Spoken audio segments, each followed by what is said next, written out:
Bahkan barang yang kerasa itu jatuh jatuh dan terasa kerasa sangat jelas sekali. Gak ada barang sama sekali yang jatuh pada waktu itu. Nah itu yang bikin saya ada apa ya. Nah itu di tahun pertama minggu kedua saya merasakan hal-hal yang sangat aneh pada diri saya sendiri. Nah oke, nah akhirnya ya udahlah, itu di hari kedua menjelang maghrib, akhirnya cobalah ini mungkin ada sesuatu yang eh, disam atau disampaikan atau apa, saya nggak paham juga. Akhirnya pada waktu itu selang beberapa hari ada tamu anak kecil, dan waktu itu kebetulan tamunya itu bukan tamu dari untuk saya sendiri, enggak, karena pada waktu itu ada keluarga saya di sana datang semuanya ngumpul di bawah, di tempat yang sama terus saya berada di ruang tengah di atas sembari melakukan aktivitas, kalau nggak salah saya menyetrika pada waktu itu.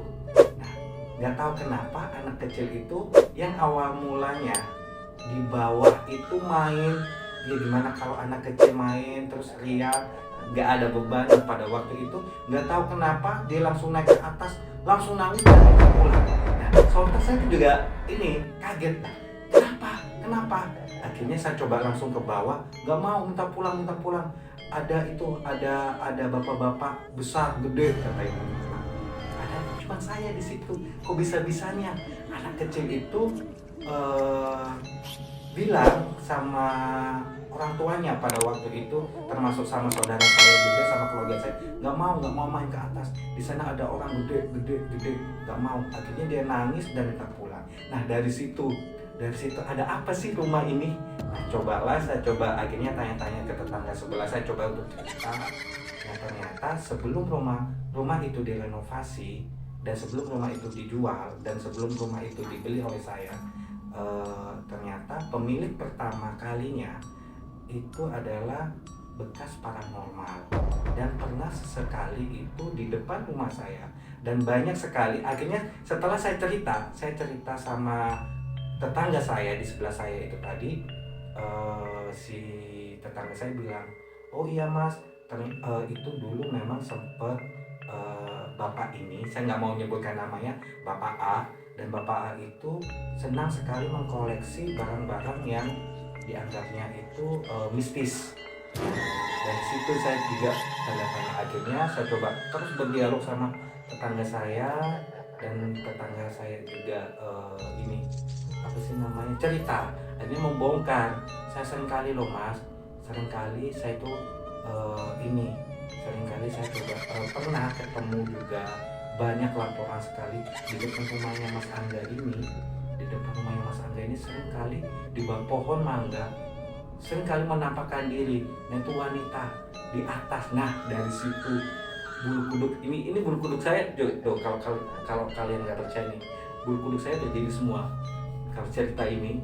Nah pas pada waktu itu tetangga saya juga bilang, ngomong langsung sama saya, kalau di depan rumah saya itu pernah menampakkan diri seorang wanita berambut panjang, dan di loteng di tepat sekali di teras yang mau ke kamar saya sendiri. Nah di situ tempatnya. Bahkan ini dialami sendiri oleh cucunya. Setiap kali dia keluar atau main, entah itu malam-malam ataupun sore, itu selalu nangis, karena katanya sih ada mbak-mbak yang ada di atas, dan itu menakutkan sekali. Nah itu juga itu inputan dari tetangga saya.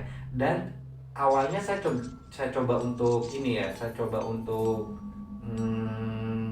ya udahlah, mungkin apalah gitu, mungkin sedikit percaya tapi nggak terlalu gitu.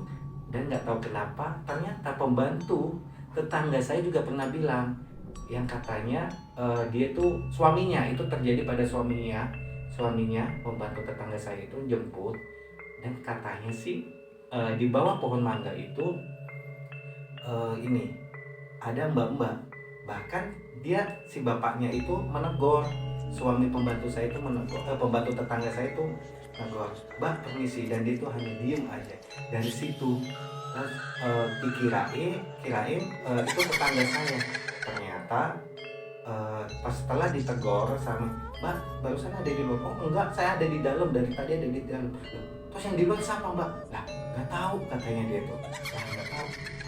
Nah dari situ ada beberapa orang, hampir tiga orang yang mengatakan kalau memang di depan rumah saya ataupun di rumah saya itu angker katanya.